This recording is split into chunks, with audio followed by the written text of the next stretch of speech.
సంవత్సరం ఎవరు జాగ్రత్తగా ఉండాలి అంటే భాగవతంలో దశమ స్కంధంలో ఒక శ్లోకముందు ఏమిటి?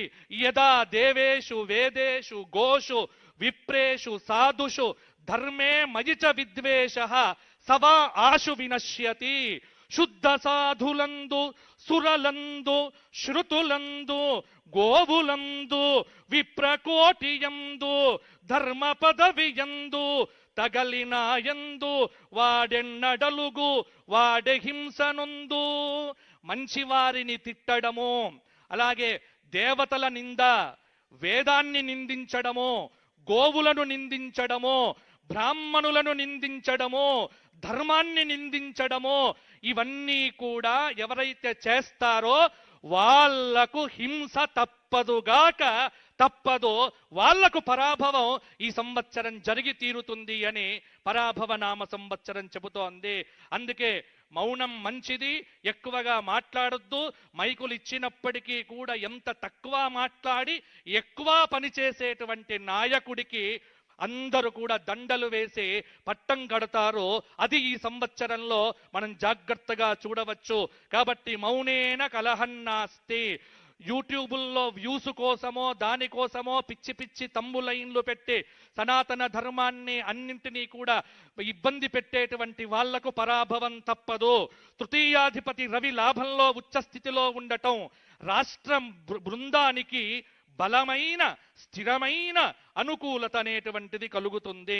ఈ సంవత్సరం ఇక ఇంతసేపు చెప్పింది కాకుండా ఈ 2 నిమిషాలు ఒక్కసారి మీరు వినండి. ఇంతసేపు చెప్పినది ఒక ఎత్తు, ఇక ఇప్పుడు జాగ్రత్తగా ఉండవలసిన అంశముల గురించి నేను చెబుతా. ఇది నా స్వకీయ కల్పన కాదు, పంచాంగం చెబుతున్నది. ఈ సంవత్సరం దేశారిష్ట యోగాలు అధికంగా ఉన్నాయి, ఇబ్బందులు తప్పవు. ఏప్రిల్ 10 నుండి జూలై 4 వరకు కాలసర్ప యోగం, ప్రశాంతత తక్కువ. ఎవ్వరికి ఇంట్లో వీడికి ప్రశాంతత ఉండదు, అలాగే కలెక్టర్లకు ప్రశాంతంగా ఉండదు, పోలీసు డిపార్ట్మెంట్కు నిద్రనే ఉండదు. ప్రశాంతత అనేటువంటిది కల్తీ రంగాన్ని చూసేటువంటి వారికైతే అసలు వారు ఇంకా గట్టి ప్రయత్నం చెయ్యాలి. కల్తీలు రాజ్యమేలుతాయి. కల్తీ అనేటువంటిది ప్రతి చోట వస్తుంది. అది నివారించవలసిన బాధ్యత ఖచ్చితంగా ప్రభుత్వం మీద ఉంటుంది. ఇక ఈసారి ఎండలు 50 డిగ్రీలు అనేటువంటిది కామన్ థింగ్గా మారిపోతుంది. కాబట్టి విద్యుత్తు వినియోగం అనేటువంటిది రాష్ట్రానికి కొంత బాగా అవసరమయ్యేటువంటి నెలలో ఇప్పుడు రాబోయేటువంటి రోజులు కూడా. ఆగ్నేయ తూర్పు దేశాల్లో ఖచ్చితంగా భూకంపాలు కానీ మొదలైనవి రావచ్చు. నవంబర్ 10 నుండి సంవత్సరం చివరి వరకు సింహరాశిలో కుజస్తంభనం జరుగుతోంది. సెప్టెంబర్ 18 నుండి అక్టోబర్ 15 వరకు కర్కాటక రాశిలో కుజ గురువుల కలయిక జరుగుతోంది. అంటే ప్రాకృతిక ఉపద్రవములను సూచిస్తూ ఉన్నది. ఎక్కడో ఒక చోట ప్రపంచంలో సునామీ భూకంపాలు వచ్చే అవకాశం ఉంది.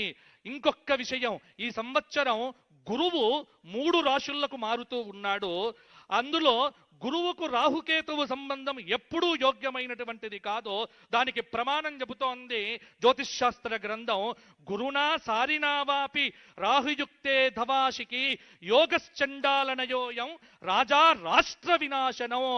ఈ అవయోగం అనేటువంటిది సింహ గురువుతో రాహుకాల సంయోగం చేసి 31 అక్టోబర్ నుండి 6 డిసెంబర్ వరకు, జనవరి 25 నుండి జూన్ 26 వరకు గురుచండాల యోగం.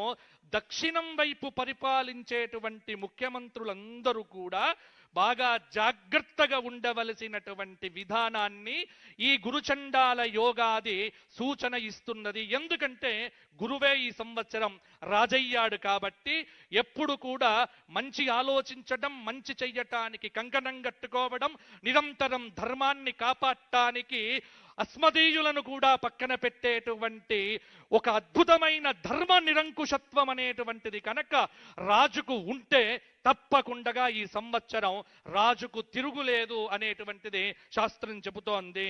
అతిచారగతే జీవే వక్రస్తాపి శనైశ్చరః హాహాకారం జగత్సర్వం దుర్మిక్షం ప్రేతరాట దిశి. గురువు అతిచార కాలంలో